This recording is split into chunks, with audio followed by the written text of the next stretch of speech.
안녕하세요. 스스로 삶의 주인이 되다의 주인입니다. 이번 시간은 꿈은 확신이다에 대하여 이야기해 보도록 하겠습니다.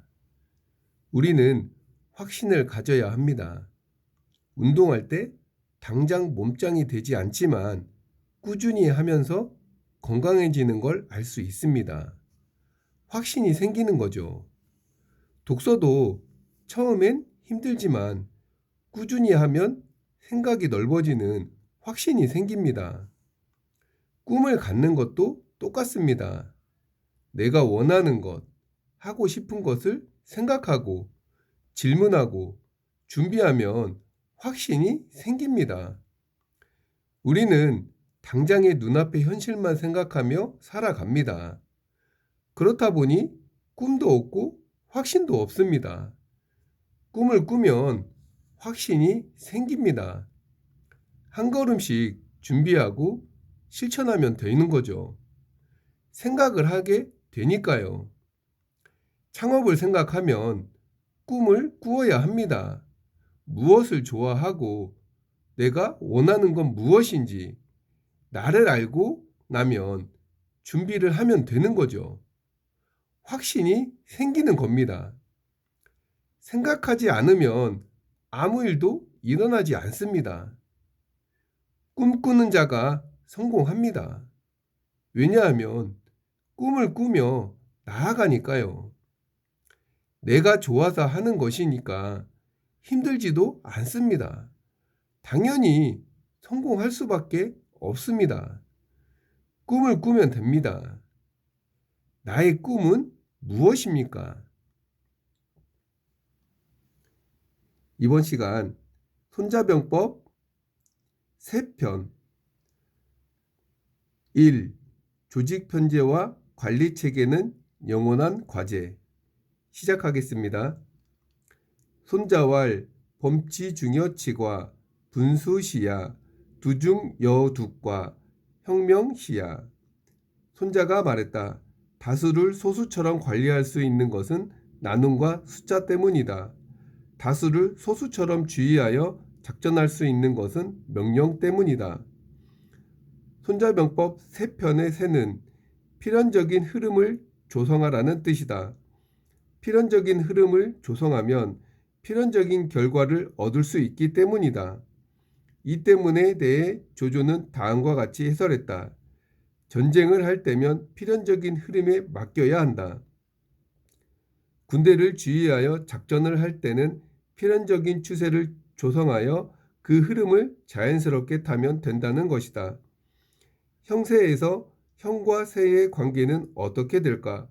앞편에서 언급했다시피 작전에 앞서 우선 형을 살펴야 하고 일단 작전에 들어가면 세를 타야 한다.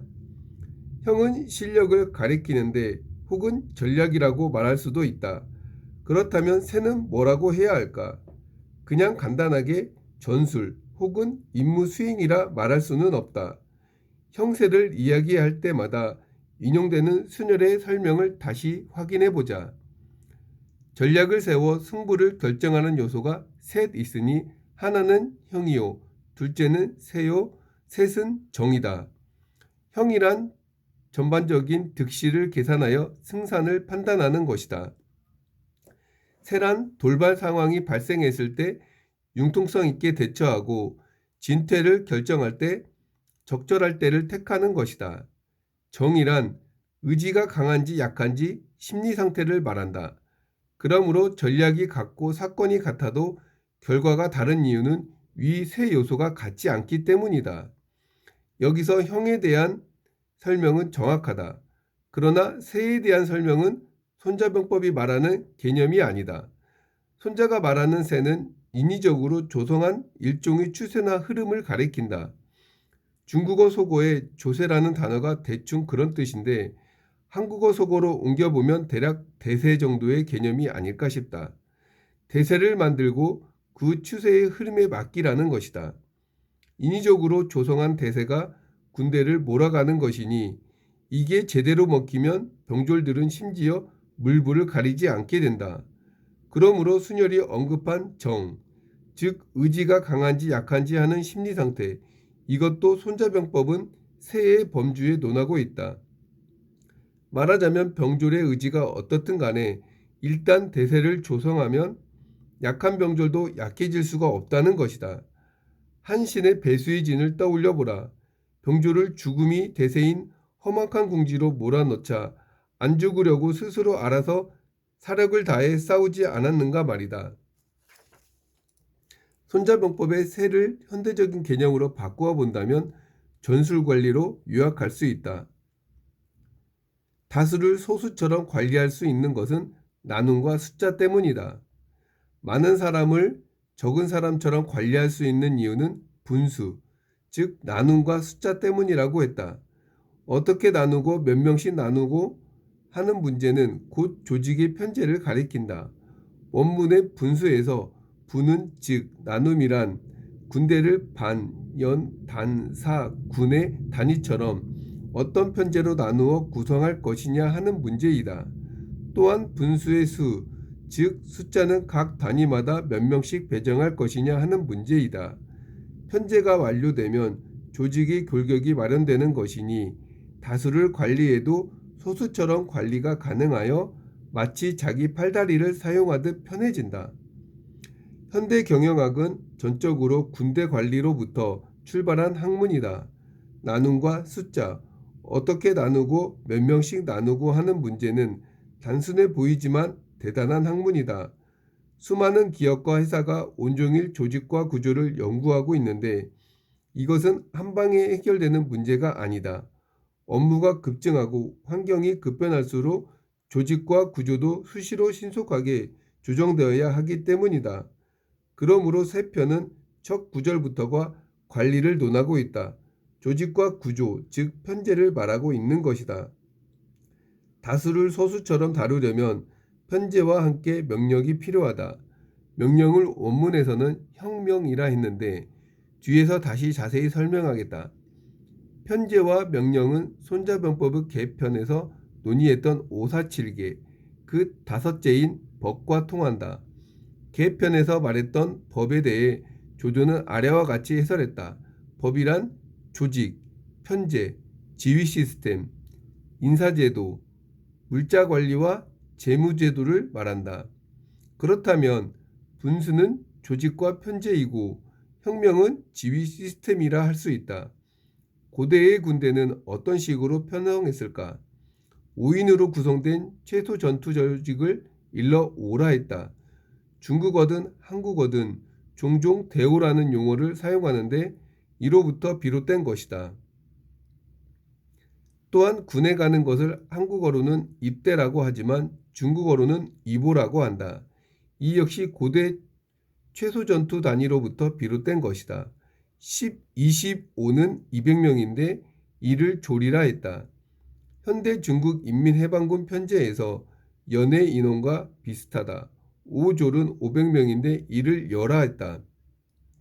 25연은 1만 2,500명인데 이를 군이라 했다. 고대 군대의 편제는 5의 배수임을 알 수 있다. 그런데 현대 중국 장군 인표는 삼삼제를 창안하여 5의 배수가 아니라 3의 배수로 편성했다. 최소 단위를 일러 전투 소조라 했고 매 전투 소조는 3인으로 조직했다.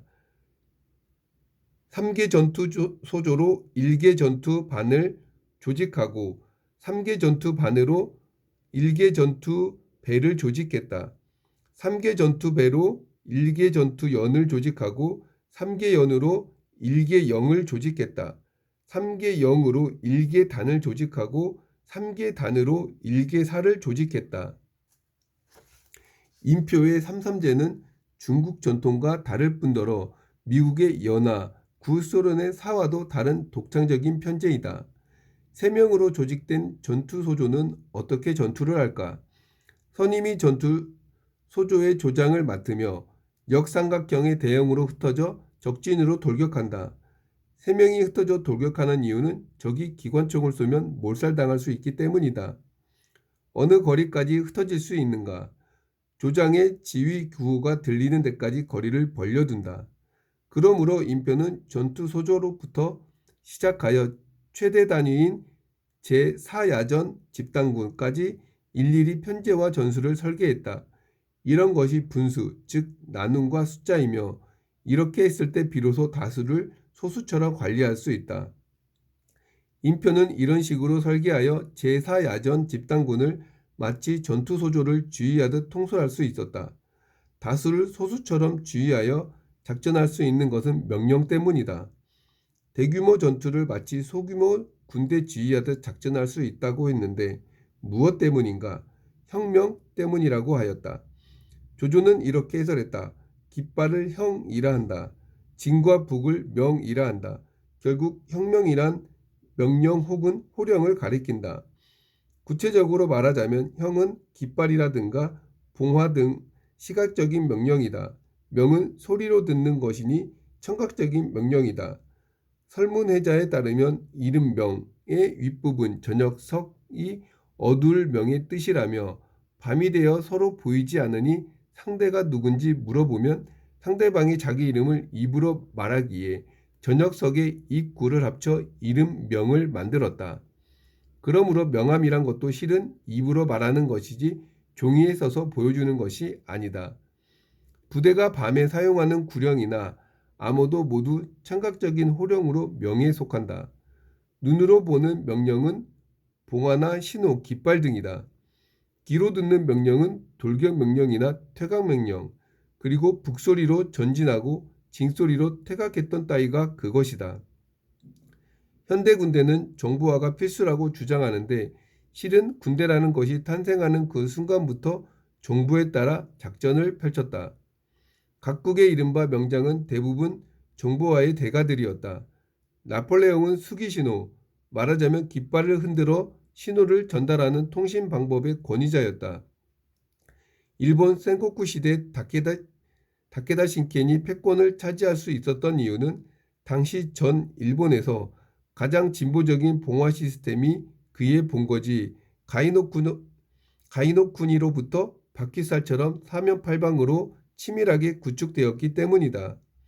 따라서 적국의 사소한 움직임에도 봉화 시스템을 즉각 가동하여 다양한 색깔의 봉화로 정보를 전달하고 군대를 움직였다.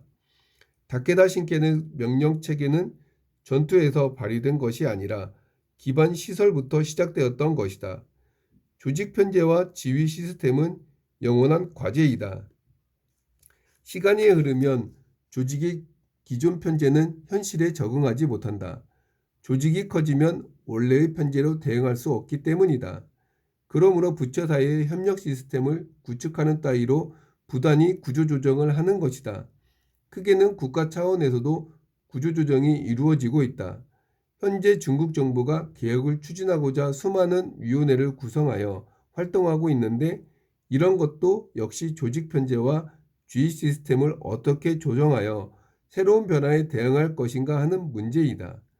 중국 행정단위에서 최상급인 성이 그 아래 단위인 현을 어떻게 관리할 것인가 하는 문제도 결국엔 분수, 어떤 숫자로 어떻게 나누느냐 하는 과제이다. 작게는 기업이나 회사의 입장에서도 직능별로 나눌 것인가, 사업별로 나눌 것인가 고민해야 한다. 또한 각 단계마다 권한은 어떻게 설정하고 누가 누구를 지휘할 것인지도 조율해야 한다. 하부의 직능 부문은 분권형 자율관리로 할 것인지 중앙 집권형 수직관리로 할 것인지도 고려해야 한다. 병법이 이런 문제를 논하기 시작하면 사람들은 졸기 시작한다. 그러나 전쟁에서 승패를 가르는 비밀은 주로 사람들이 즐겨 듣지 않는 이러한 조직과 관리 속에 숨어 있다. 우리는 창업을 하면 사장이 모든 것을 다 하게 됩니다. 점점 성장하면 분배를 해야 하는데 이럴 때 사업의 성장이 달라진다고 할 수 있습니다. 역할 분담을 잘하는 회사와 혼자서 모든 걸 다 하려는 회사는 성장하는데 한계가 있을 수밖에 없습니다. 한 명, 두 명일 때는 조직 시스템을 잘 갖추어야 100명, 200명일 때도 일사불란하게 움직일 수가 있습니다. 카페에서 3명이 움직인다면 주문, 음료 제조, 서포트로 나눌 수 있습니다. 인원이 많아져도 흐름은 같습니다. 우리는 손님만 많으면 성공한다고 착각합니다. 하지만 바쁜 시간에 손발이 맞지 않아 우왕좌왕하는 걸 보게 됩니다. 바쁜 시간이라도 손님은 퀄리티 있는 음료를 원합니다. 누구나 맛있는 걸 원하며 그 맛을 원하기 때문에 찾아오는 겁니다. 그런데 바쁘다고 대충 만든 음료를 고객에게 제공한다면 다시는 오지 않을 것입니다. 이렇듯 인원은 적재적소에 잘 배치하는 게 무엇보다 중요합니다. 이런 세부적인 사항들은 직접 경험하지 않으면 잘 모릅니다. 그래서 평소 기본 지식을 쌓아 실력을 올려야 합니다. 아무것도 안 하면 아무 일도 일어나지 않습니다. 생각하고 행동해야 합니다.